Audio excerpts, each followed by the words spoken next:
요즘 세상이 어수선하고 또 경제적으로도 힘들다 보니까 만나는 사람마다 다 힘들다 그러시더라고요. 다 어렵고 이렇게 되는 일이 없다고 여러 가지 어려움들을 이렇게 이야기하십니다. 그리고 가끔 전화를 통해서도 이러이러한 일로 어려워서 좀 도와달라고 하시는 분들도 종종 만나게 됩니다. 그분들 이야기 들어보면 대부분이 이 사회가 어렵고 경제적으로 어렵다 보니까 힘들다는 이야기죠. 그래서 우리가 인생 가운데 가진 것이 없다 보니까 더욱더 이 다른 사람들에 대한 그 마음도 더 어려워지고 힘들어진다, 그렇게 이야기합니다.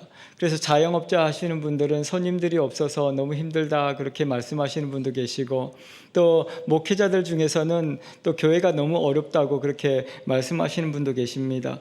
또 요즘에는 몸이 좋지 않아서, 건강이 좋지 않아서 이렇게 힘들어하시는 분도 계시고, 또 가정에 여러 가지 어려운 일들이 있어서 또 힘들다는 분도 계십니다. 이것저것 세상 사는 것이 쉽지 않죠. 다들 힘들고 어려운 세상을 우리가 살아갑니다. 열왕기하 4장 1절에서도 이 한 여인이 이 엘리사 선지자를 찾아와서 간절하게 부르짖고 있는 장면이 기록되어져 있는데요. 그 상황이 우리 상황과 그렇게 비슷하다고 생각이 됩니다. 이 자세히 읽어보면 우리 상황보다 훨씬 더 심각한 그런 모습인 것을 볼 수 있는데요. 열왕기하 4장 1절 말씀 우리가 같이 한번 보겠습니다. 선지자의 제자들 중에 아내 중에 한 여인이 엘리사에게 부르짖어 이르되 당신의 종 나의 남편이 이미 죽었는데 당신의 종이 여호와를 경유한 줄은 당신이 아시는 바니이다. 이제 빚준 사람이 와서 나의 두 아들을 데려가 그의 종을 삼고자 하나이다. 어떻습니까? 심각하죠. 이 남편이 하나님 앞에 헌신하고 충성하고자 지금으로 말하면 신학교에 들어간 것이죠. 그래서 하나님의 말씀에 온 가족이 다 열심히 살아보자 그렇게 했는데 어려운 일이 생겼습니다. 그 남편이 어느 날 죽게 된 것이죠. 그렇다 보니까 그 남겨진 두 아들과 아내는 어떻게 되겠습니까? 그 전에도 보면 빚을 낸 걸 보았을 때 이 남편이 살아있을 때도 그렇게 형편이 넉넉하지 못했던 것으로 보여집니다. 왜냐하면 그가 그렇게 살아있는데도 불구하고 빚을 낼 정도니까. 근데 그 남편이 죽게 되니까 어떻게 되겠습니까? 빚을 갚을 수가 없는 것이죠. 그렇다고 해서 더 빚을 낼 수도 없고, 지금 사람들이 와서 그 빚을 갚으라고 독촉을 하고 있는데 돈을 갚을 능력이 안 되니까 어떻게 말합니까? 너의 두 아들을 데려가겠다, 종으로 데려가겠다, 그렇게 이야기합니다. 아마 이 어머니의 마음은 제정신 아니었을 겁니다.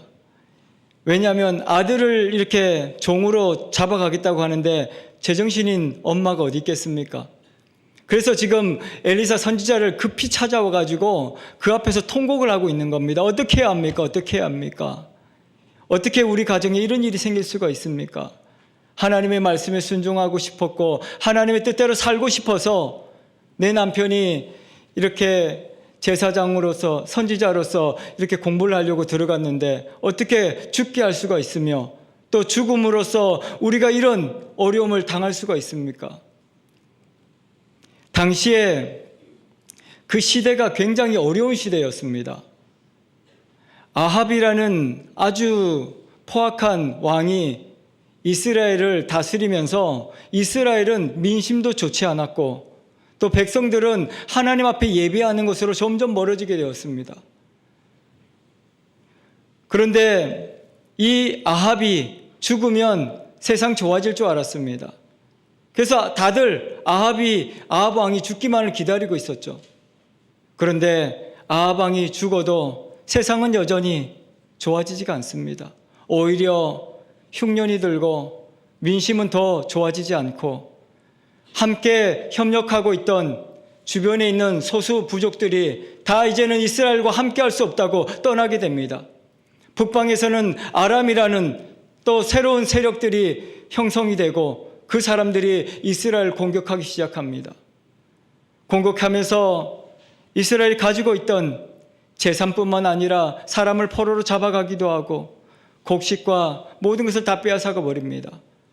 그러니 이스라엘 백성들은 어떻게 살아가겠습니까? 특히 소작농들은 땅이 없어서 땅을 빌어서 이렇게 농사를 지었습니다. 그런데 그 추수할 때가 되어서 와서 다 빼앗아가 버렸습니다. 추수를 해야 그것으로 땅에 그 빌린 값을 지불하기도 하고 먹고 살 텐데 아무것도 없는 것이죠.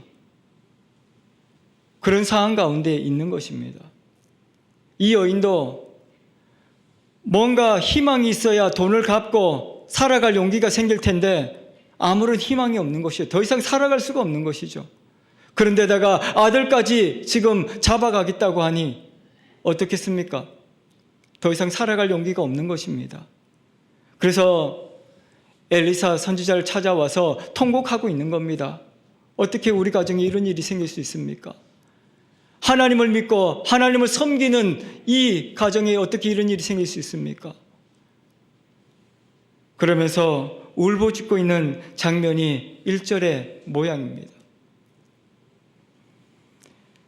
참 어려운 시대입니다. 지금 우리가 살고 있는 시대도 조금만 이렇게 변하면 나아질 것 같은데 또 우리도 계속해서 지금 10여 년을 그렇게 우리가 살아온 것 같습니다. 대통령을 바꾸면 나아질까? 국회의원을 우리가 잘 뽑으면 나아질까? 세상이 좋아질까? 계속해서 이렇게 기대를 하고 오지만 좋아질 기미는 더 이상 보이지 않습니다. 오히려 지금 현재는 더 나빠지고 있지 않습니까? 이런 상황 가운데 많은 사람들이 하나님을 향해서 부르짖습니다. 하나님 어떻게 해야 합니까? 어떻게 이 나라가 이렇게 되었습니까? 더 이상 살아갈 수 없다고 말하시는 분도 있습니다. 하지만 이 엘리사는 그렇게 백성들에게 이야기합니다. 아무리 힘들고 어려워도 이 세상을 보지 말고 하나님을 바라보고 하나님 앞으로 나오십시오. 지금 엘리사 선지자가 이스라엘 백성들을 향해서 그렇게 통곡하며 외칩니다. 하지만 이스라엘 백성들은 이렇게 어려운데 이렇게 힘든데 우리가 예배드릴 정신이 어디 있습니까? 지금 당장 우리 것이 다 빼앗기게 생겼고 외적들이 쳐들어와서 우리의 자녀들을 잡아가려고 하는데 어떻게 우리가 살아갑니까? 라고 이야기하는 것이죠. 이 여인이 찾아와서 엘리사 선지자에게 지금 통곡하고 있는 모습은 이스라엘의 모습이기도 합니다. 다시 살아보고자 하지만 살아갈 수가 없는, 아무런 희망이 없는 그런 모습을 보여주고 있는 것이죠. 당시에 법이 그랬다고 합니다. 빚을 주고 그 빚을 갚지 못하면 그 집에 그 빌린 사람이나 그 가족들을 종으로 이렇게 잡아가는 그게 당시의 법이었다고 합니다. 그러니까 채권자들이 와서 아들을 데려가겠다고 하는 것은 어찌 보면 당연한 일입니다. 그들이 돈을 빌려주고 갚지 못하는 사람에게 당연히 요청하는 것이죠. 그래서 레위기서에 보면 모세가 그렇게 이야기합니다. 혹시 너무나도 형편이 어려워서 잡아가더라도 너무 학대하지 말고 희년이 되면 50년이 되면 돌려보내라고 이야기합니다. 그런데 이 아이가 잡혀가면 50년 동안 어떻게 그걸 생각해 보면 어머니가 가만히 있을 수가 없는 것이죠. 살아갈 수가 없는 것이죠. 그래서 하나님께서는 또 다른 법을 주죠. 기업 물을 자를 세워서 친척 중에 누가 형편이 좀 나은 사람이 있으면 대신 갚아줘라. 그런데 온 나라가 힘드니까 대신 갚아줄 사람도 없는 것이죠. 그래서 더 어렵고 더 힘든 상황이 있는 것입니다. 그래서 더 이상 희망이 없고 이런 절망 가운데서 아무것도 알 수 없는 이 여인의 그 고통의 소리를 지금 우리가 듣고 있는 것입니다. 이 소리를 들은 엘리사 선지자가 하나님 앞에 기도합니다. 어찌 해야 합니까? 이 시대를 어떻게 해야 합니까? 이 여인을 어떻게 해야 합니까? 그리고 하나님께서 이 엘리사 선지자를 통해서 우리가 읽었던 오늘 성경 본문 4장 2절의 말씀을 이야기합니다. 엘리사가 그에게 이르되 내가 너를 위하여 어떻게 하랴? 내 집에 무엇이 있는지 내게 말하라. 그가 이르되 계집종의 집에 기름 한 그릇 외에는 아무것도 없나이다. 그렇게 이야기합니다. 두 가지 질문을 하고 있습니다. 첫 번째 질문은 내가 너에게 어떻게 하랴라는 말입니다. 이것은 이 절망 가운데 있는 이 여인에게 다시 한번 너 스스로를 돌아보고 하나님께서 너를 어떻게 불렀고 너를 통해서 이루고자 하시는 하나님의 뜻이 무엇인지를 생각해 보라는 것입니다. 우리가 기도할 때 어떻습니까? 편안할 때, 행복할 때 기도는 그래도 이성을 가지고 기도합니다. 하나님, 저에게 주신 이 사명과 이 비전을 이루도록 하나님께서 은혜를 더하여 주십시오. 그렇게 우리 기도하죠. 그런데 상황이 좋지 않으면 어떻게 합니까? 우리의 기도도 이 여인과 다르지 않습니다. 하나님, 죽게 됐습니다. 어떻게 해야 합니까? 어떻게 해야 합니까? 이 현실에서 벗어날 수 없는 이 상황을 어떻게 해야 합니까? 그냥 부르짖는 것이죠. 우는 것밖에 방법이 없으니까요. 그래서 오늘 이 엘리사 선지자가 이야기하고 있는 것은 바로 그것입니다. 하나님께서 너를 통해서 하나님의 역사를 이루어 가실 텐데 왜 너는 현실에 빠져서 이 어려운 상황에 빠져서 너의 하나님께서 주셨던 그 사명과 비전을 잃어버렸느냐라고 이야기하는 것입니다. 다시 하나님께서 너를 통해서 이루어 가실 너에게 주셨던 그 비전이 있지 않느냐, 그 사명이 있지 않느냐, 그것을 생각하라는 것입니다. 이 엘리사 선지자가 그 여인에게 물어보죠. 상황이 어려운 거는 나도 안다. 하지만 내가 진짜 너에게 무엇을 해주기 원하느냐? 네가 정말 원하는 것이 무엇이냐? 그렇게 물어보고 있는 것이죠. 이 여인에게 있어서 참으로 절망적인 상황은 벗어날 수 없는 현실입니다. 그래서 지금 이 빚만 갚으면 살 수 있을 것 같았습니다. 대부분 어려움을 겪는 사람들 대부분 그렇게 생각합니다. 지금 눈앞에 있는 이 문제만 해결되면 살아갈 수 있을 것 같습니다. 그런데 우리 살아보신 분들 어떻습니까? 어려운 문제 거기서 겨우 벗어나면 더 큰 일이 생기지 않습니까? 더 어려운 문제 생기지 않습니까? 그래서 하나님께서는 이 고통 가운데 울부짖는 이 여인에게 그렇게 엘리사 선지자를 통해서 말하는 겁니다. 그 빚 갚는다고 해결될 게 아니다. 하나님께서 너를 통해서 이루어 가실 일이 무엇인지를 다시 생각하라고 이야기하는 것입니다. 비전을 생각하고 너에게 준 사명이 무엇인지를 생각해라. 그렇게 이야기하고 있는 것이죠. 지금 우리 대한민국도 시대가 어렵다 보니까 갈 길을 잃어버린 것 같습니다. 하나님께서 우리 중앙성서교회에 주신 사명이 있습니다. 그리고 여러분 각자에게 주신 사명이 있습니다. 힘들고 어렵다고 위기에 빠졌다고 그것을 잃어버리면 우리에게는 아무런 희망이 없습니다. 이 여인이 그 빚을 갚는다고 해서 살아갈 수 있겠습니까? 당시에 과부가 두 아들을 키우는 건 불가능한 일입니다. 성경에서도 그렇게 이야기합니다. 그래서 성경에서 늘 고아와 과부를 돌아보라고 이야기합니다. 빚을 갚아서 해결될 문제가 아니라는 것이죠. 그래서 오늘 엘리사 선지자를 통해서 그렇게 말씀하시는 것입니다.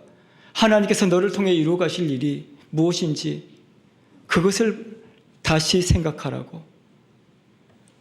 그래서 잃어버린 비전을 찾고 잃어버린 사명을 찾아야 한다고 말하고 있는 것입니다. 비전을 잃어버리면, 사명을 잃어버리면 풍랑에, 바람에 우리의 인생은 날아가 버립니다. 살아있는 물고기는 아무리 거센 물살도 거슬러서 올라간다고 합니다.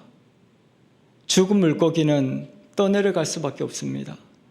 세상이 힘들고 세상이 흉흉하면 비전이 없는 사람들은, 사명이 없는 사람들은 그 세상의 흐름에 따라서 쓸려 내려갈 수밖에 없습니다. 오늘 우리 앞에 있는 문제를 보며 통곡하지 마시고 우리의 잃어버린 비전을 다시 찾는 저와 여러분들 되기를 소망합니다.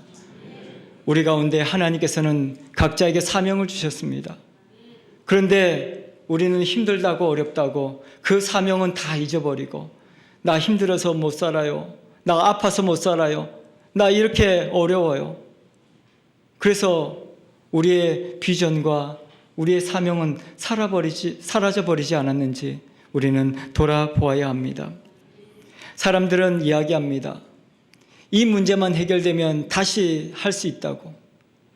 돈으로 어려움 당하시는 분들 그렇게 말하지 않습니까? 이 돈 문제만 해결되면 다시 일어설 수 있다고. 그래서 교회 다니는 사람들도 복권을 사고 복권만 당첨되면 나 다시 일어설 수 있다고 그렇게 생각하시는 분도 많이 계십니다. 근데 돈 문제 해결된다고 해결되지 않습니다. 우리 앞에 있는 어려운 문제 그거 넘어간다고 해서 우리의 인생 달라지지 않습니다. 우리가 비전을 잃어버리면 사명을 잃어버리면 아무것도 할 수 없는 것입니다. 눈앞에 있는 문제 해결했다고 해서 끝나는 것이 아니라는 것이죠. 더 큰 어려움 찾아보고 더 어려운 일들이 우리 앞에는 수없이 많이 있을 것입니다. 그래서 오늘 하나님께서 우리에게 말씀하시는 것입니다. 너가 진짜 원하는 것이 무엇이냐? 하나님께서 너에게 주신 사명이 무엇이냐? 비전이 무엇이냐? 다시 돌아보라고. 오늘 저와 여러분들이 이 말씀을 마음에 품고 우리의 사명을 다시 회복할 수 있기를 축원합니다. 여러분들이 주신 각자의 그 비전을 다시 찾아야 할 것입니다. 그러면 우리 앞에 있는 문제가 되지 않습니다. 왜냐하면 하나님께서 그 사명과 그 비전을 이루기 위해서 오늘 또 일하신다고 말씀하시거든요. 그래서 어떤 상황 가운데 있을지라도 꿈을 가지고 비전을 가지고 사명을 가지고 기도를 멈추지 말라고 이야기하는 것입니다. 하나님께서는 지금도 우리를 통해서 놀라운 일을 준비하고 계십니다. 그 비전을 가지고 사명을 가진 자를 통해서 역사가 일어날 것입니다. 그래서 이 여인이 그렇게 다시 회복되기를 말씀하고 있는 것입니다. 두 번째 질문이 있었습니다. 그것은 내 집에 무엇이 있느냐라는 질문이었습니다. 지금 아무것도 없는 거거든요. 뭔가 있었으면 빚 갚고 뭔가 해결책이 있었겠죠. 근데 아무것도 없습니다.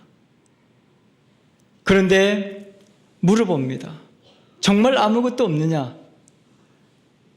집에 다시 한번 찾아보라고 이야기하죠. 그 여인이 아무것도 없는데 찾아볼 게 뭐가 있겠습니까? 근데 그렇게 이야기합니다. 기름 한 그릇 외에는 아무것도 없습니다. 찾아보니까 그래도 기름 조금 있었던 모양입니다. 원어를 보면 우리는 지금 기름 한 그릇이라고 이렇게 표현했지만 원어상으로는 기름 한 방울, 기름 아주 조금 작은 양을 이야기하고 있습니다. 그러니까 그 집에 뭐가 있었겠습니까? 아무것도 없는 것이죠. 그래도 찾아보니 기름 한 방울이 있는 것입니다. 우리도 아무것도 없는 것 같지만 하나님께서 우리에게 부어주신 것들을 생각해 보면 무진장 많이 있을 것이고 그것이 다 소비되고 없어질지라도 우리에게는 남아있는 것들이 있습니다.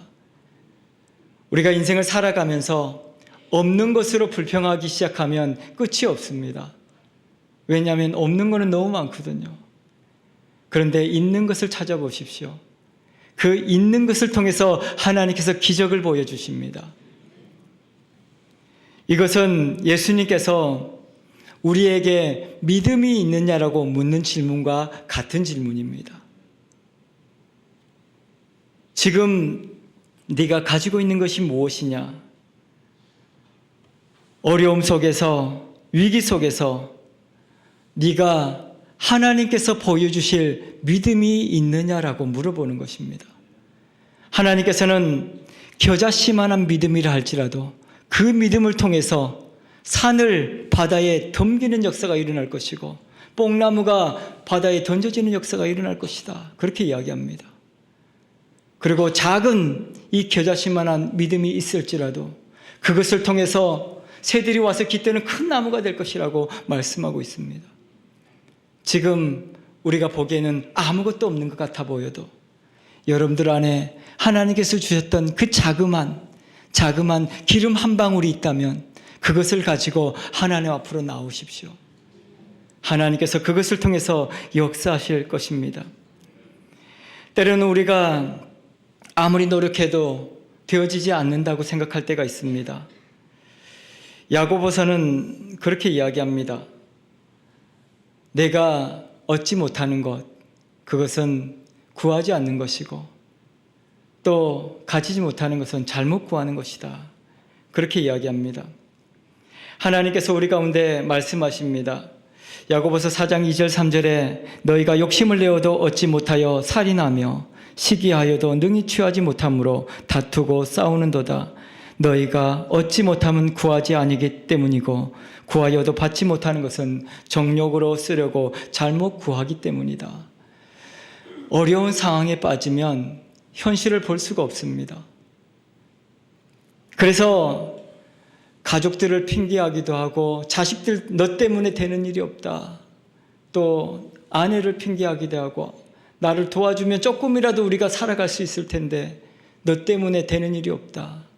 우리 주변의 사람들을 핑계하면서 그렇게 말하지 않습니까? 그러면서 우리의 기도는 어떻습니까?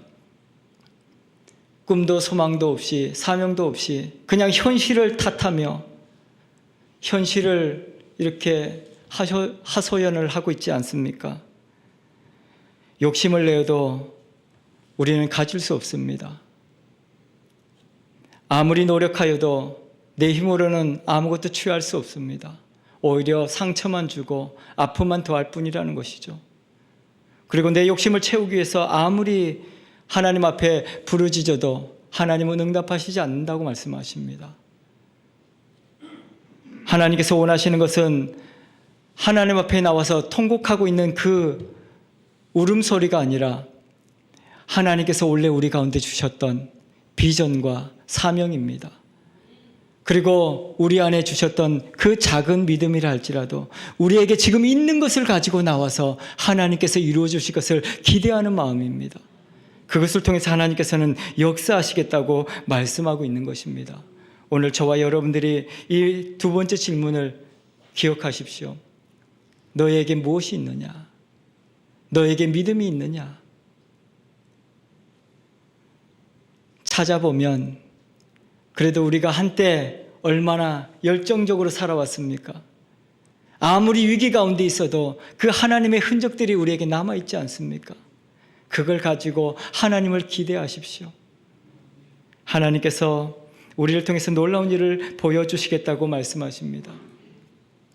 그리고 이 질문을 통해서 이 엘리사 선지자가 그 여인에게 그렇게 이야기합니다. 이제 나가서 빈 그릇을 준비하라고 이야기합니다. 참 의아한 일이긴 하죠. 아무것도 없는데 빈 그릇을 가지고 무엇을 하겠다는 것인가? 그런데 하나님의 그 놀라운 역사를 기대하면서 가지고 있는 그 기름 한 방울을 가지고 이 엘리사 선지자는 그에게 이야기하는 것입니다. 이것을 담을 그릇을 준비하라.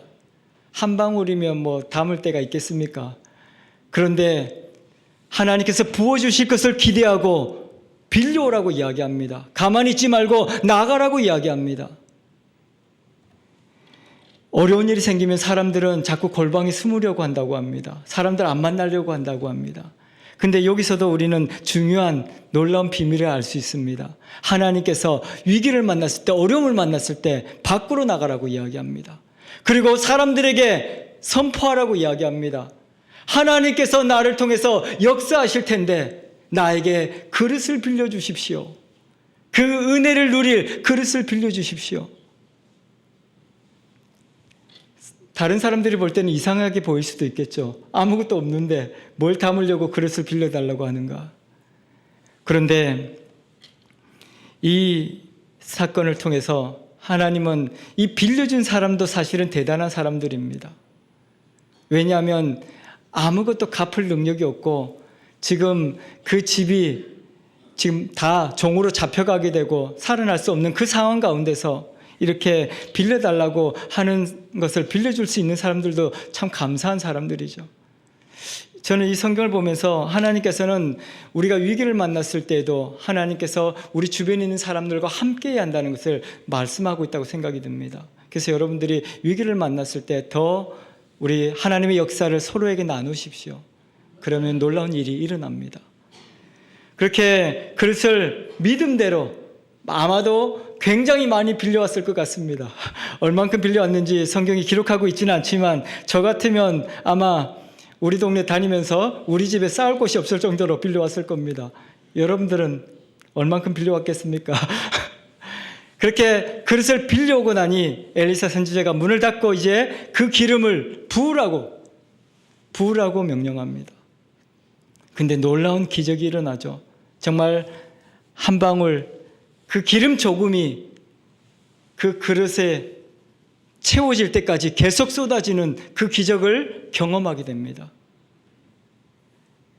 예수님께서는 그렇게 말씀하셨습니다. 하나님의 역사는 내게 있는 것을 가지고 나올 때 믿음대로 될지어다라고 말씀하십니다. 오늘 저와 여러분들이 그 하나님의 기적을 준비하는 저와 여러분들 되기를 축원합니다. 그리고 여러분들은 믿음대로 하나님의 역사를 경험하며 세상에 하나님의 그 영광을 드러낼 수 있기를 축원합니다. 이 사람이 기름이 빌려온 그릇이 다하기까지 멈추지 않았다라고 이야기합니다. 얼마나 많은 기름들이 채워졌겠습니까? 그리고 그 기름이 멈췄을 때 이 여인이 선지자를 찾아가죠. 하나님께서 이렇게 놀라운 일을 내게 보여주셨습니다. 그랬더니 엘리사 선지자가 그렇게 이야기하죠. 그 기름을 팔아서 빚을 갚으라. 그리고 너와 내 자녀가 생활하라고 이야기합니다. 많은 사람들이 어려운 일이 생기면 제일 급하니까 자기 먼저 해결하죠. 대부분이. 돈이 없다가 먹을 것이 없다가 먹을 것 생기면 나부터 먹자 그렇게 되는 거죠. 근데 하나님께서는 그렇게 말하지 않습니다. 먼저 다른 사람에게 빚을 갚으라고 이야기합니다. 그리고 남는 것으로 내 자녀와 생활하라고 이야기하죠. 거기에도 놀라운 비밀이 들어 있습니다. 하나님의 역사는 나뿐만 아니라 사람들을 살리는 것입니다. 그 채권자도 아마 놀랐을 것입니다. 아무것도 없는 이 가정에 어떻게 이런 놀라운 일이 생겼는가? 그 하나님의 영광을 그 채권자들도 누리게 되는 것이고, 그리고 그릇을 빌려준 사람들이 어떻겠습니까? 이 놀라운 역사들을 다 함께 누리지 않았겠습니까? 그래서 하나님께서는 하나님의 역사가 분명하게 사명을 가지고 비전을 가지고 살아가는 우리에게 드러나게 될 것인데, 그것이 나에게뿐만 아니라 나를 통하여 우리 가정이 살고 교회가 살고 나라와 민족이 산다, 그렇게 말씀하고 있는 것입니다. 그래서 여러분들 기대하십시오. 믿음으로 그릇을 준비하시고 그 하나님의 역사를 함께 나누는 저와 여러분들 되기를 축원합니다. 그래서 하나님께서는 우리를 삶을 통하여서 오늘도 부족하지만 연약하지만 우리가 보잘것없지만 우리의 작은 가진 것을 통해서 역사하십니다. 기적을 보여주시고 우리 준비한 그 믿음의 빈 그릇이 다 채워질 때까지 넘치도록 하나님께서 부어주시고 그것을 통하여 우리 모든 사람들이 함께 그 하나님의 영광을 드러내고 하나님의 역사를 보게 될 것이라고 말씀하십니다. 오늘 우리 중앙성숙의 모든 성도님들이 그 하나님의 놀라운 일들을 함께 경험하며 함께 나누는 은혜가 있기를 축원합니다. 기도하겠습니다. 하늘과 땅을 창조하시고 역사를 주관하시는 살아계신 하나님 아버지, 영광과 찬송을 받으시옵소서. 시대가 혼란하고 죄악이 가득한 세상에서 불꽃 같은 눈동자로 저희를 지켜주시고 예배 자리로 인도하여 주셔서 말씀을 듣게 하시니 감사합니다. 아무것도 없다고 불평하던 원망하던 저희들, 사명을 잃어버리고 비전을 잃어버리고 방황하던 우리의 모습을 회개합니다. 하나님, 저희를 불쌍히 여겨 주옵소서. 우리의 잃어버린 사명을 회복하여 주옵소서. 비전을 다시 보게 하여 주옵소서. 한 방울의 기름밖에 없을지라도 우리의 가진 것을 통해 하나님 앞으로 나아갑니다. 하나님의 역사를 기대하며 나아갑니다. 믿음으로 준비한 빈 그릇에 넘치도록 채워 주옵소서. 우리의 관계를 회복하여 주시고 사명의 자리로 돌아가 하나님의 영광을 선포하며 교회와 가정에 하나님의 큰 기쁨이 있게 하여 주옵소서. 병상에서 간절히 기도하는 성도들이 있습니다. 아버지 하나님, 저들을 아버지 하나님 붙들어 주시고 새롭게 하여 주옵소서. 그 절망 가운데 있을지라도 믿음으로 하나님 앞에 나가게 하시고 믿음으로 역사하실 그것을 담을 은혜의 빈 그릇을 준비하는 우리 모든 환우들이 되기를 소망합니다. 하나님께서 은혜를 베풀어 주옵소서. 모든 성도들 가운데 근심과 걱정이 없게 하시고 날마다 영과 육이 강건하여 하나님의 영광을 드러내게 하여 주옵소서. 감사를 드리며 살아계신 예수 그리스도 이름으로 기도하옵나이다. 아멘.